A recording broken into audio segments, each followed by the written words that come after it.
Tim has been working with the department chairs and the technology committee to look at needs and wants in regards to what we actually have to replace or update, and then those things that will be put on a list that if funding is available, those things that we can cover for support for classrooms. So we're trying to make sure we separate things that are definitely needed for next year to support the curriculum and support the staff and the staff levels. And then we're also having a separate list so we're aware of some other items that we can prioritize if the funding becomes available or if we feel that there's room in the budget for them. Other than that, Tim will present a quarterly report to the board regarding the financials at the May 22nd Committee of the Whole meeting before the PMA presentation. Okay. Any questions on budget for Kevin? All right, seeing none, next is bid processes and procedures. Mr. Walsh requested just an update from Tim regarding the bid process, how we handle it, and the processes and procedures for things that go out to bid before we start bidding, bringing some of these bids forward. I think that was sparked from the discussion regarding the RFP for the electrical work and for the hopefully our sign. So I'm going to allow Tim submitted a memo in the board pack, and I'll let him bring you guys up to speed on that. Yeah, there was a memo that that I sent to Kevin that was included in your packet, and it outlined some of the contracts that are coming up in the next month or so that need board approval because they're going to be over the $25,000 limitation. There's also a couple of contracts that are coming up now that don't have to come for board approval. One is the copiers don't have to because technology, copiers, those types of things are an exception to that $25,000 rule. The postage meter is under $25,000. And then there was a number of other contracts that just come up annually for pest control and elevator maintenance and those things that are just renewed with the approval of the superintendent. And then I also highlighted a few items that are going to be coming up next year that we'll have to go out to bid and have board approval. I also included a copy of the two policies that I believe address the purchasing and the bidding. 4.6 has a couple of different statements in it that I question a little bit. It says all contracts shall be approved and authorized by the board, and then later in that same policy it says adoption of the budget authorizes superintendent or designee to purchase budgeted supplies, equipment, provided state law is followed. State law would say that you only have to have, go out to bid for anything and have board approval for contracts that are over $25,000. So it's a little contradictory. I think it can be interpreted, in a couple different ways. It also states the superintendent shall not commit to any single non-customary purchase. I'm not quite sure what non-customary means. Again, it's kind of questionable. But in the memo, I also outlined then the procedures that you go through for anything that is over $25,000 that needs to be bid out, and the fact that you put together an RFP, you advertise it. Normally, you contact vendors that you want to submit bids. You set pre-bid meetings if necessary, bid opening meetings, and either a board member or superintendent designee would open the bids, and they're analyzed to make sure that they comply with the bid specifications, and then come to the board for approval. I don't know if there are any other questions in that. It's just that this was a general outline. If there are specific questions, I'd be happy to answer them. Well, I had a question in the memo that you had. You put here the $10,000 limit was changed several years ago. It's still but the policy, I don't. In the policy. It's still in the policy that anything greater than 10,000 needs board approval. Correct. Well, I guess what I meant to clarify there is the state changed the law. Used to say that anything over $10,000 had to be bid out, had to have sealed bids, and then approved by the board. That was changed a couple of years ago by the state to say that the requirement is now $25,000. Right. This policy didn't change that. It remains at $10,000. So we follow our policy, even though we could raise the limit under Correct. the law, is what you're saying. Yes. Correct. Okay. So we're going to refer this, I think policy should relook at it, see if we want to do that. Okay? It's nothing pressing right now. I No. mean, anything that's over 25, which we would have coming up as the sign and the electric, the copiers, we are not required to. But we would still bring you forward our recommendation because it's over 10,000. And I think we can discuss this further. I don't think it's necessarily a bad practice. But we also want to make sure you don't handcuff the administration in the event that there's something that does need to be purchased. It doesn't have to wait for a board meeting or a special board meeting to be called just to make one purchase. But I think we have some time to discuss this. I don't think it's pressing right now. Put it on the policy. Yeah, I mean, I would say leave it as is right now, that anything over 10,000 we'd at least bring forward to the board. Okay. All right, any other questions on bid and policies and procedures? Okay, next one is health insurance coverage, and I'd like to welcome the representatives from Arthur J. Gallagher. If you want to sit up there, because that's where the camera will be facing you, have a seat right next to them. No problem at all who's going to speak. And So the insurance cooperative, we're given a first read at the last committee of the whole meeting.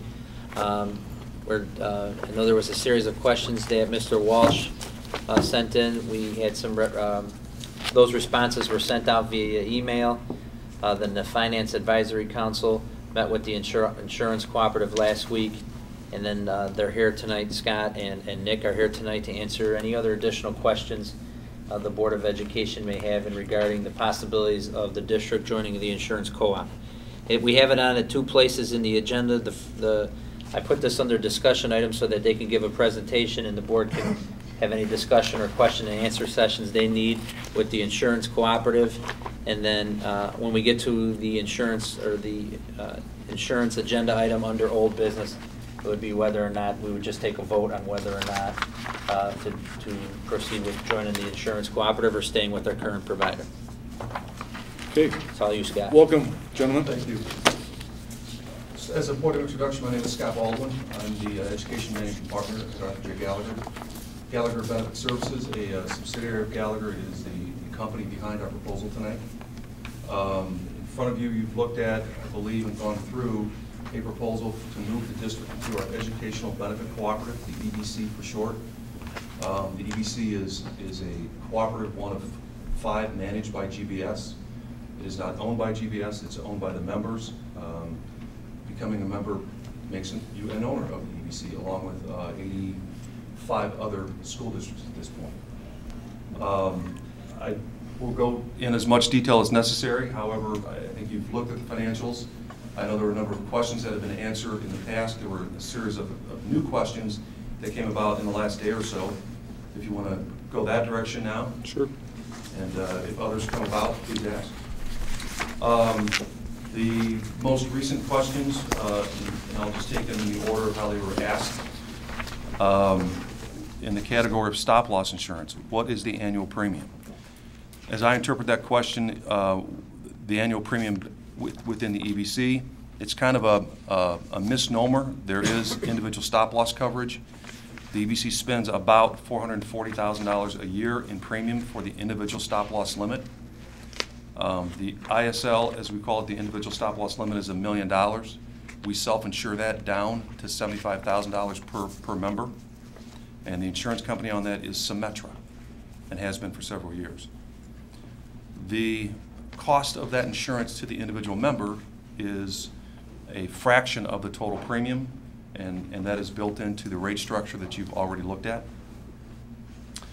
Question 2 under the stop-loss insurance section is that if we do not need it anymore, should not there be a savings included in the switch to the EBC? Part of our savings is reflective of the fact that the stop-loss is already a part of the EBC quote.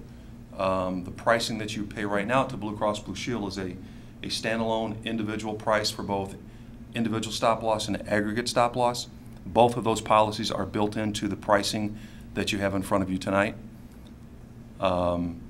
So indeed, that savings generated by a higher stop-loss limit that is then spread out among 85 school districts is indeed factored into the savings that's generated by the EBC proposal. Section 2, EBC increases. How did EBC determine that RB's increase would have been 3.8% if we had been in the co-op? What makes a co-op, in my opinion, is the ability to share risk. There are always fixed cost savings, but the real meat in this argument is in the ability to share risk. That is driven in large part by the banding formula that makes up the co-op. The banding formula simply is an analysis of the average loss ratio for the given plan year. That average loss ratio for this most current plan year was 93%.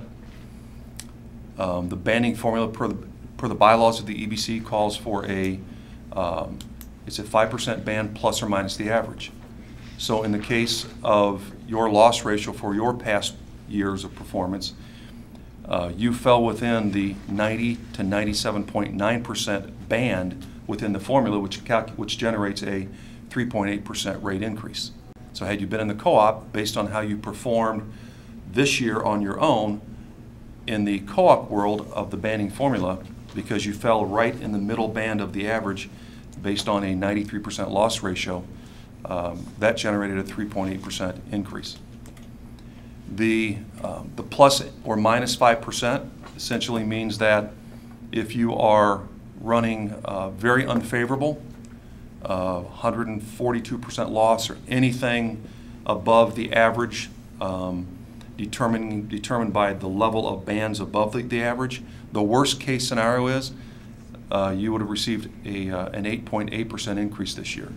We have a small handful that are in that category, a small handful that are on the bottom of that too. At the other end of the band is a -5, meaning that regardless of how well an individual district performs against the average, the renewal decrease action would not exceed something that is greater than 5% below the 3.8. We've got a couple clients that are seeing a negative renewal action this year that takes them about 1.5 points below a minus action on the renewal because of the banding formula. I have one question on that. Yes, sir.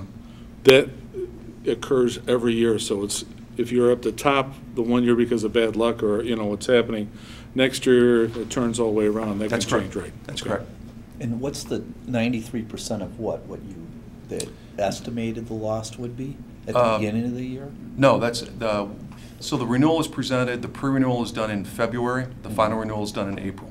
Okay. So typically we will cut off the analysis with an experience period that is either 12/31 or 1/31, just kind of depending on the timing. So it's an actual analysis of funding versus expenses, funding versus claims. So it's funding versus claims? Right. Okay. Right. So when you said 93% is, so this like for example, I took in $100 in premiums, I spent $93. Okay. Essentially, yeah. And again, the 93% I mentioned was the average from this year. It fluctuates year to year, of course. The bands, the bylaws refer to the formula, capped at 5% on the top and the bottom. That hasn't been changed for, goodness, 10 years, I believe. And as you can imagine, if the underwriting is done properly, ultimately what occurs is a bell-shaped curve with the masses. Most of the districts of the 85 that were part of this renewal calc, the great majority fall in the very middle and are receiving a 3.8% increase this year, with the outliers being a little less and not to exceed 8.8%.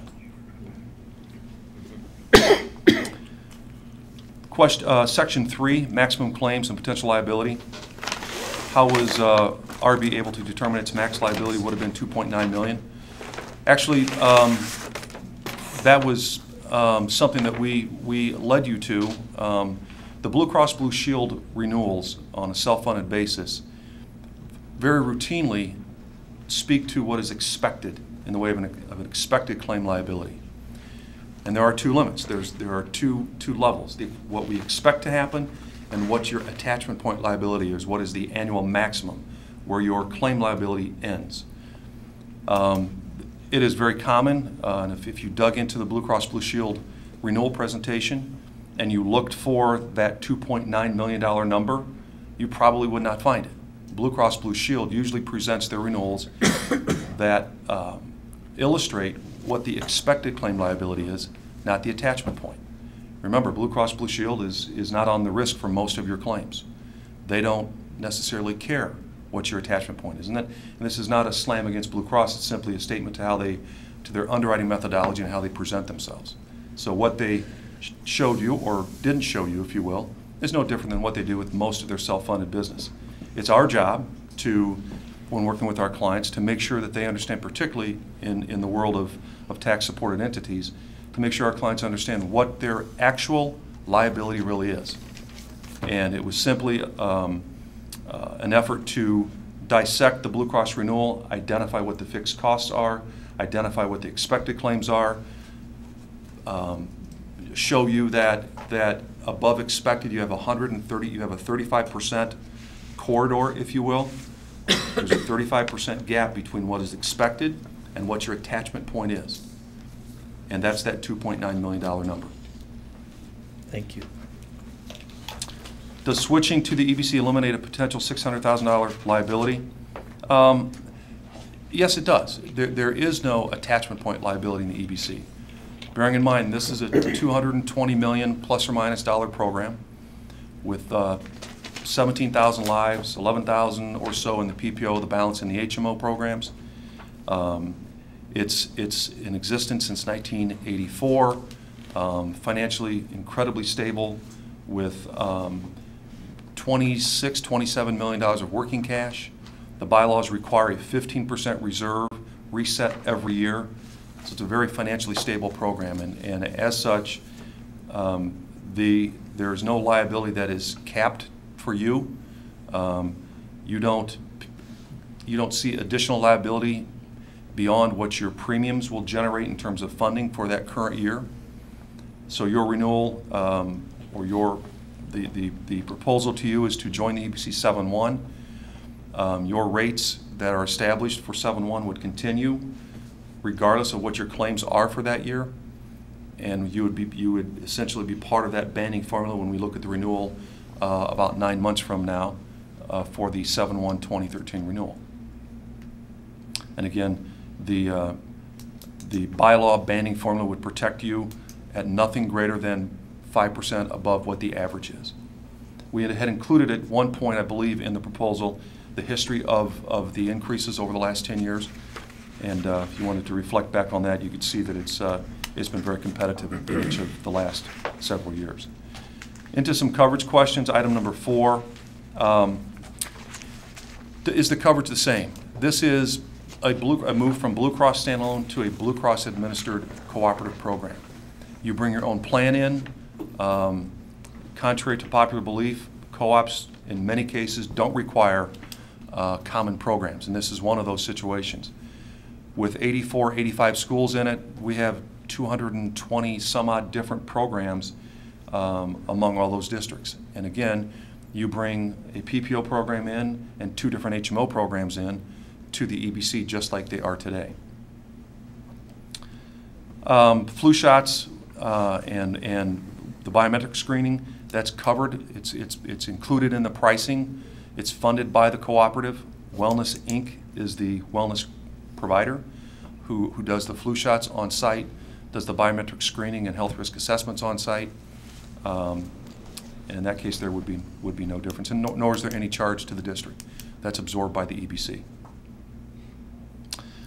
Run out, and this is the last item on the list of questions that I have. Since the district accounts on an accrual basis, would not the runoff already be a liability regardless of which plan we are in? Absolutely. It is estimated to be about $139,000. Our underwriters did what we call a lag study, taking a retrospective look back into a year or so of claim history to look at the monthly averages.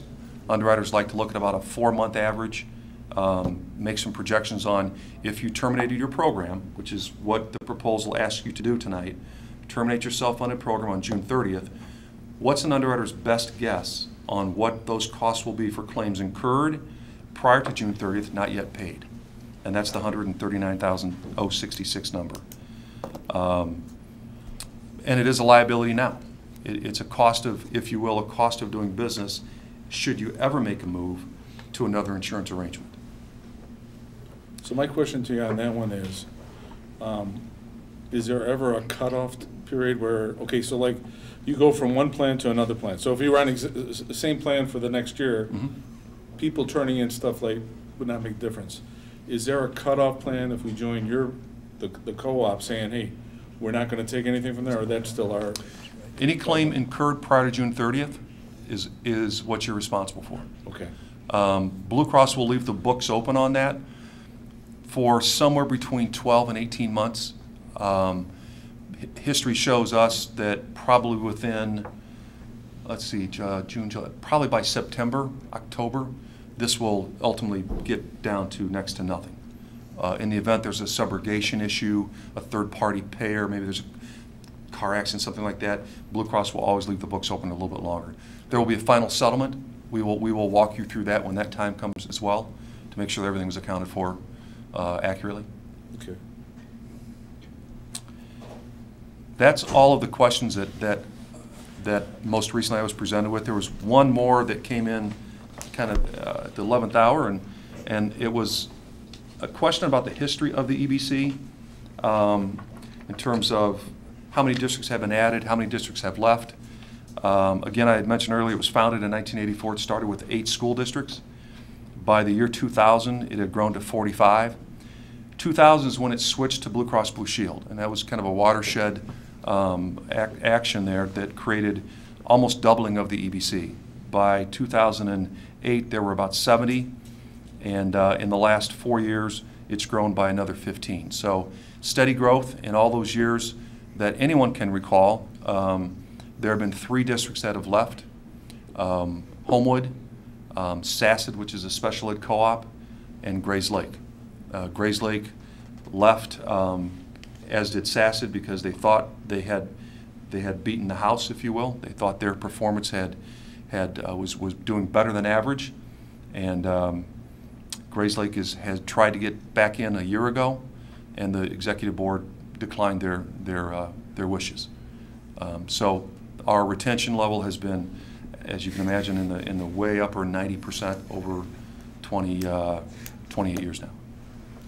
I think this is a good time for the board to engage in their discussion, as well as if the Finance Advisory Council, based on their smaller group meeting with the EBC, wants to provide any information.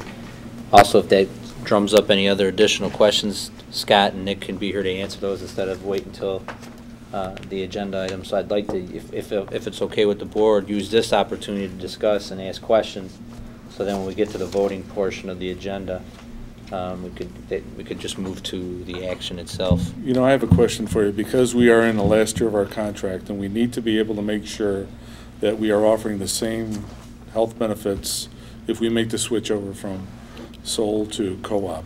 Is there going to be any issues with that?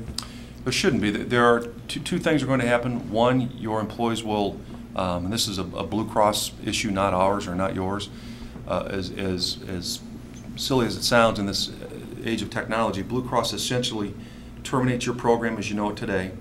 That group number goes away, and overnight they reload your membership and reload all your history with a new group number. So your employees will get a new card. All their history will be brought over. So any accumulators, deductibles, out of pockets, those kinds of things will all be transferred over. A no loss, no gain there. It's the same network of hospitals and doctors, identical to what you have now. Your plan of summary plan design will be brought directly from your standalone Blue Cross account number to the new one.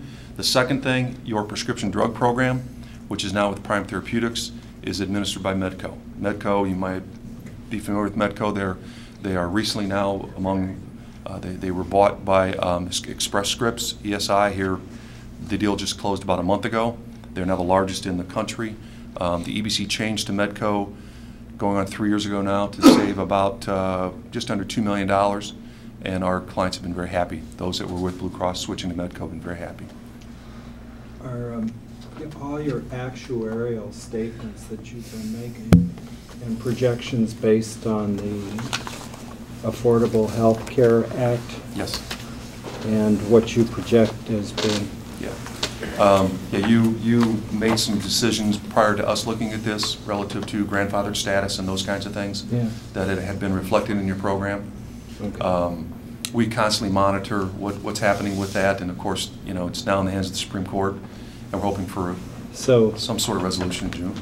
so a lot of what you say could change based on the Supreme Court's decision? Or, Well, the only thing that would change, or some modification of it? nothing would change with what we're doing today.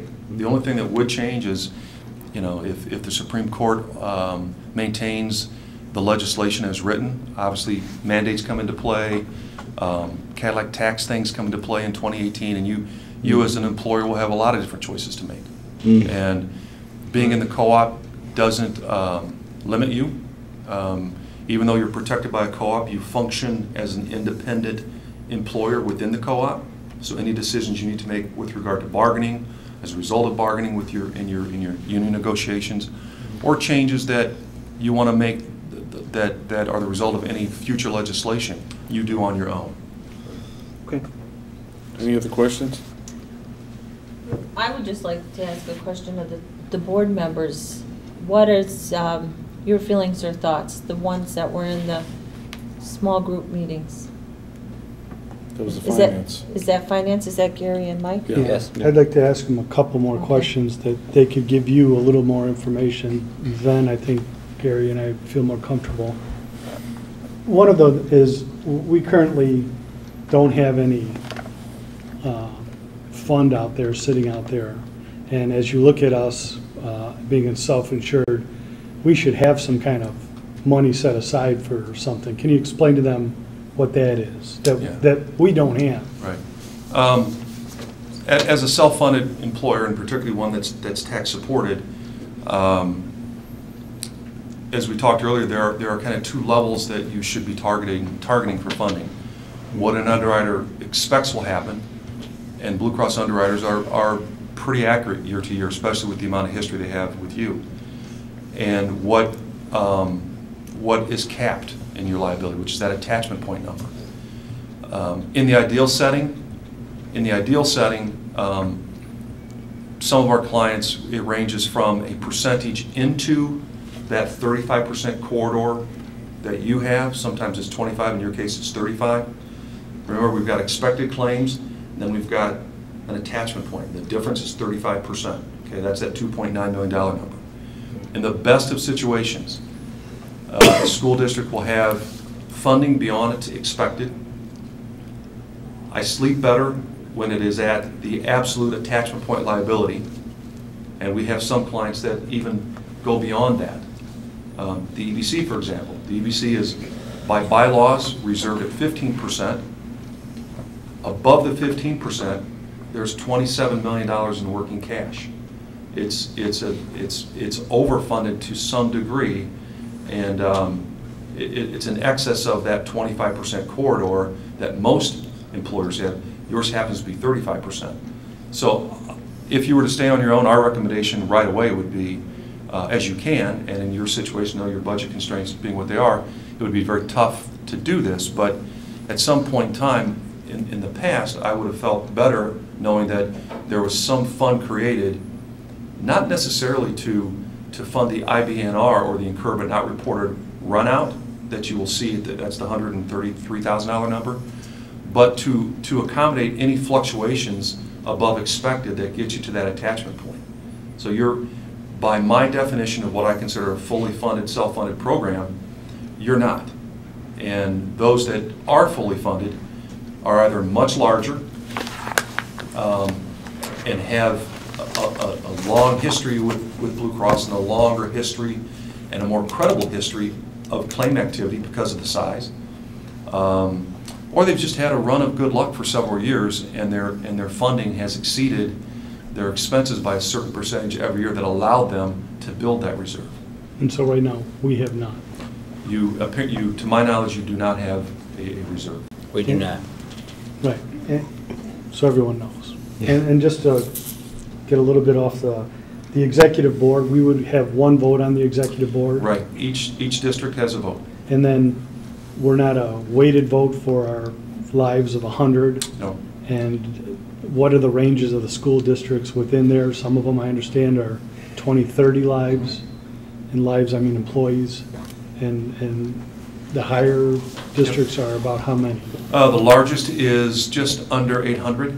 The average is about 300. The average is kind of skewed because when this started back in '84, the rules were different. Even when Blue Cross took this over in 2000, their rules were different. And they allowed smaller districts to come into the co-op. Co-ops typically benefit the smaller more than they do the bigger. The rules changed in the year 2008.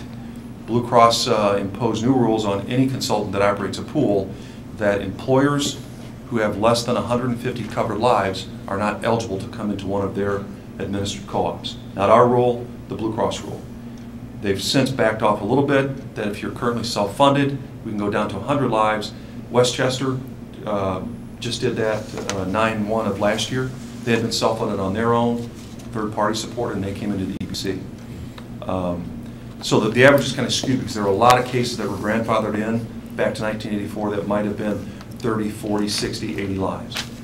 And so right now, as we sit, we are uniquely situated to get in. That's why you're here. Yep, there's no, I should have mentioned earlier, there isn't an entry fee, if you will.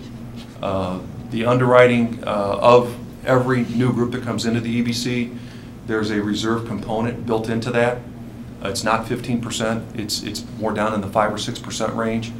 But effectively what you're doing is you're walking into a situation that is fully funded, 15% reserve, plus that working cash that is an additional 12 or 14% right now as a percentage of the overall expense. And for that protection, you're not paying an initiation fee, if you will, to join the EBC. So Nor do you pay a penalty if you were to ever leave. And that would be a positive point on mine. Now, the catastrophic year, we're self-funded, we're moving along, health claims are really manageable, we're having 5, 6, 7 great years in a row. Then we have one of those very bad years. I don't even know how to describe how the fees would go up if it would be premature births or bad accidents or something. Yep. What happens to us under the self-funded? You will have, I'm looking at this is the renewal binder from the most recent renewal that takes effect July 1. You will have that year. You're going to have that year. Right. Everybody does. That's where the banding formula comes in. We have districts that have experienced significant losses, and each district's loss ratio is reported year to year. So regardless of how poor your losses are, that loss ratio difference, the premium versus claim equation, you will always be capped at 5% above what the average renewal is. In this scenario, like this 8% number we're talking about.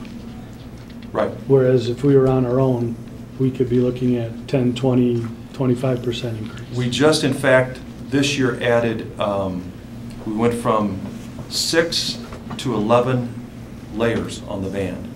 We were concerned that we had a few districts that exceeded the average a couple, 3 years in a row that were running hot. They were 135, 140% loss.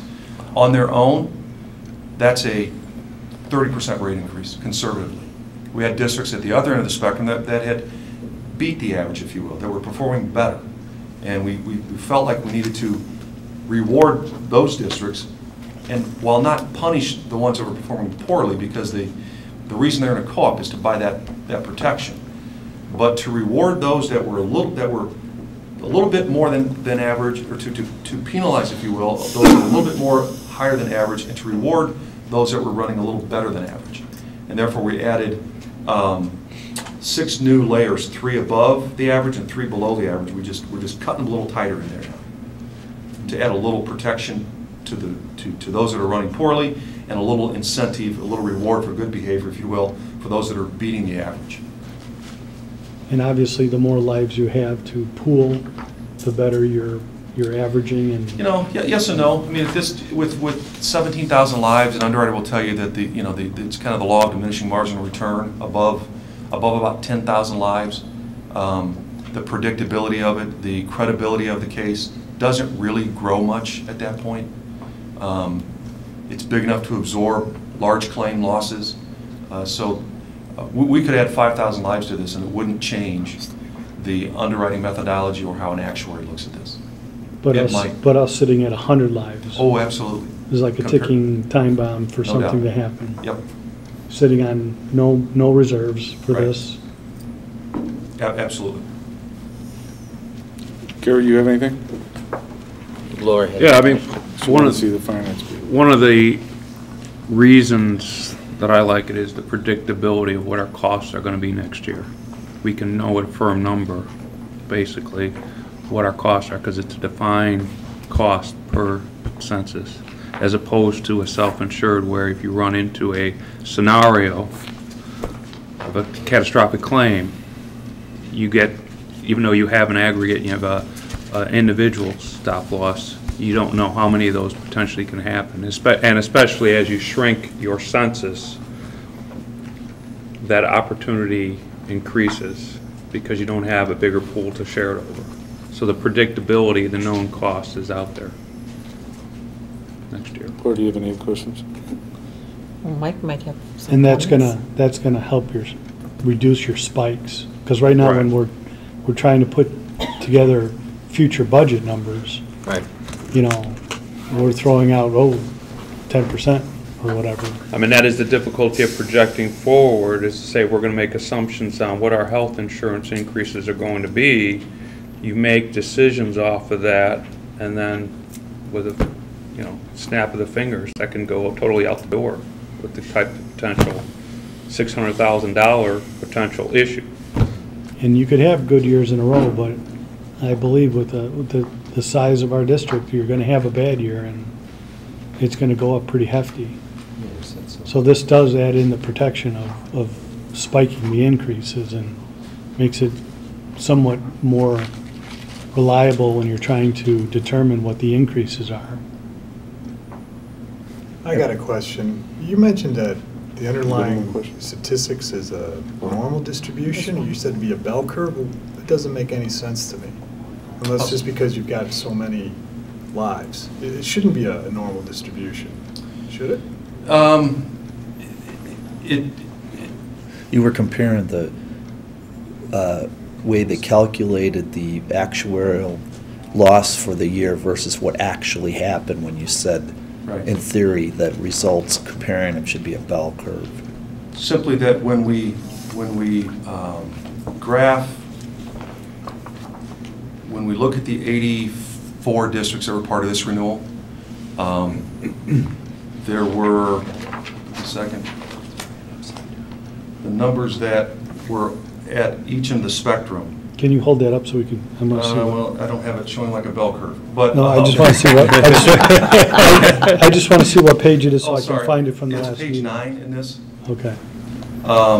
It's typical that in the middle, in the average bands, that are within a couple points of the average loss ratio, it's typical that we would have 10, 20, 50, 70 of the 84 districts fall in that middle band. In this scenario, this is from this current renewal year, there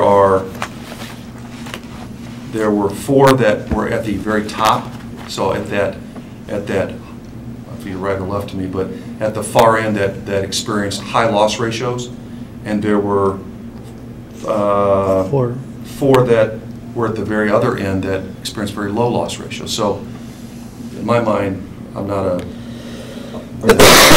2 of those got 8.8% increases, and 3 of those got a 1.2% increase. So they were kind of rewarded for So their.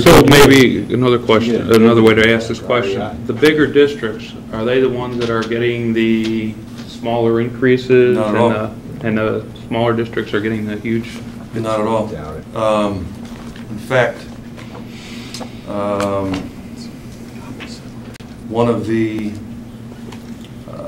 largest school district, which is Woodland School District 50. They're the one that's just under 800 lives up north. They this year had an 85.1% scratch that. That's PP, that's HMO. They had a 101.6% loss ratio. They got, because of that, they have a 4.8% increase. So they were above the average. They jumped to that next little layer. So not 3.8, but they got 4.8. We've got some very tiny ones that had, here's, let's see, the lowest that I'm looking at of all of these is Gulf School District 67, which is a tiny little district up north. They were at 52.2%. They were the one that got the minus 1.2. So remember, the basic concept is there is an aggregate loss ratio determined, then there's an individual loss ratio determined. And it's how your individual loss ratio compares to the aggregate, and where you fall in the bands based on that average at 93.9. Any other questions? Yeah, just one comment. John, as we get bigger, I imagine they would regress the central limit theorem, and so it would go towards that normal curve as they increase their numbers. So my only question then, can you see a downside, Gary or Mike? Well, I mean, if we, rolling the dice, and if we're self-insured and we have, very minimal amount of claims, we would get the full benefit of a renewal the next year. Probably more than the decrease that is then at top band. But you're rolling the dice on that. It's the uncertainty, and as we're shrinking our census, and as we don't have the flexibility in our fund balance to cover the other side of the equation, you run that risk. How much of a risk taker are you? Yeah, the larger we are, the more likely we will regress to the mean. The smaller we are, the more likely we are to be wild. But protected with the pool. Any other think questions? it's our best bet? Well, questions. Go ahead. You said, do we have to be a Blue Cross Blue Shield member to be in your co-op? No. Because I thought you said something. Yeah. That No, we have others that come from other carriers or. And there's no cost. It was a little confused with what you said, something about 5% reserve. There's no contribution of any type we have to make to join. Just start paying our premiums. Right. And do we? do the co-op members kind of get together to see if there's the idea we each have our own plan? Is there some team negotiation with Blue Cross to try to get better rates or something based on? So this is a self-funded co-op. Right. So what generates pricing, what develops pricing are your claims. Right. When it comes to, there are two things we buy from Blue Cross. We buy an admin fee. Right. And an access fee to the PPO. Those are the access fee is a function of savings, just like you currently have. That percentage that you pay to Blue Cross to access their network is a percentage of savings. Right. Ours is less than 1% because of the size. Mm-hmm. You're paying more for that now. Your admin fee is a per employee per month charge for Blue Cross to administer the program. We have the same thing.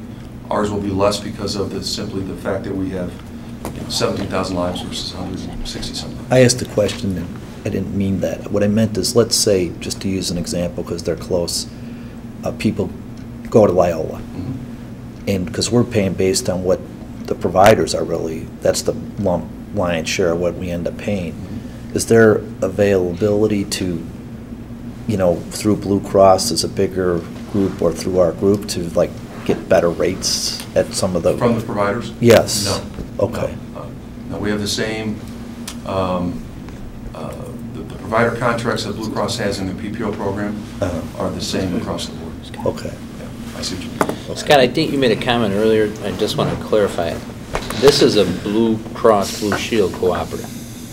You did say that. Right, so you can't go into the cooperative and go under Aetna or United Healthcare. I thought the question, Just want to make sure, because I don't want the union to think, hey, we're shifting from Blue Cross. That would probably be something we would need to talk about. My interpretation of the question was, Mr. Wells, do I have to be a current Blue Cross member as you are to come into the co-op?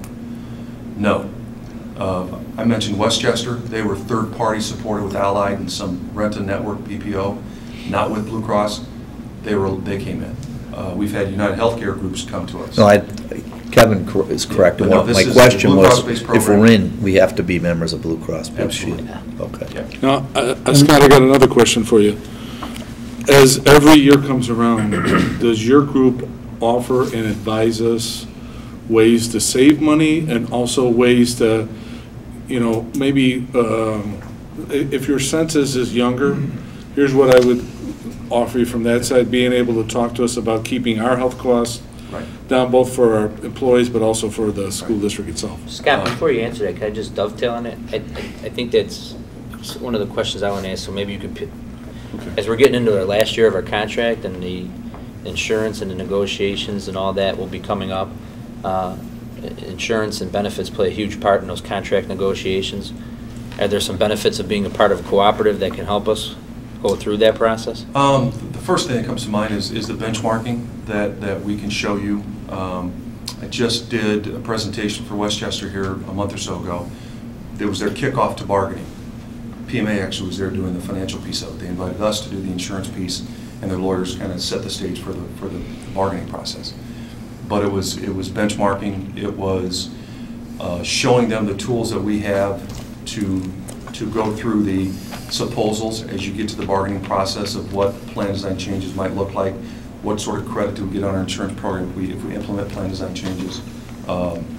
Yeah, all that, absolutely. Okay. Absolutely. And what's the turnaround when we're saying, okay, here's the plan we want, if we adjust this piece, isn't that almost instantaneous if you're with us at the negotiating? The way we do it, yeah. We can either sit in the corner or sit outside, but it's part of our analytical package that's in real time based on your data. So we'll sit and punch it out in about a minute. We'll tell you your answer. So we don't have to go and say, okay, well, we'll go back and find out about that, No, and it's then contact right you now. in a week later, and then it's going to be instantaneous as we negotiate. Yep. Yep. Any other questions for Scott? Thank you very much. I really appreciate your professionalism and also your answers. Thank you very much. I've And got then we'll talk questions about for this- Tim, though, if we're going to finish the discussion during this time period. Well, if it's not for them, we got an agenda where you're going to talk about approving. Well, Kevin But if suggested it's- earlier we if do the something whole comes up where they need to- conversation Okay, now. all right. So, So You're the president, if you want us to. No, switch go ahead, it, because we if can. he has to answer, then I don't want you staying late, so. I really was asking a couple of the questions of us. If we're on accrual basis, shouldn't we already have, don't we have to account by the end of the year for the future stop loss? I mean, I don't see why we're considering it as part of the cost of making this choice. It's there anyway. It's there, but unless we have the experience, that we aren't going to have to pay that out. I think what they're saying is that Blue Cross rates that we have for next year will generate $2.3 million, because that's what Blue Cross expects our claims to be. But those claims could be 2.9 million, and if they are, then we have to come up with an additional $600,000. No, that was Mike's question on the fact we don't reserve in what the limit Right. is. That's for future years. But at the end of this year, we have a liability for the stop loss. It's already an estimated actuarial accrual that somebody calculated for us. So I'm just trying to figure out, I'm struggling with why we are two things. Why are we weighing into the cost of making this switch? Because it's there based on the program we have now. And the second one, we went through lengthy discussion about whether we accrue. Our finance council said we do accrue. It's obviously an expense that we're facing. We know we have actuarial calculations.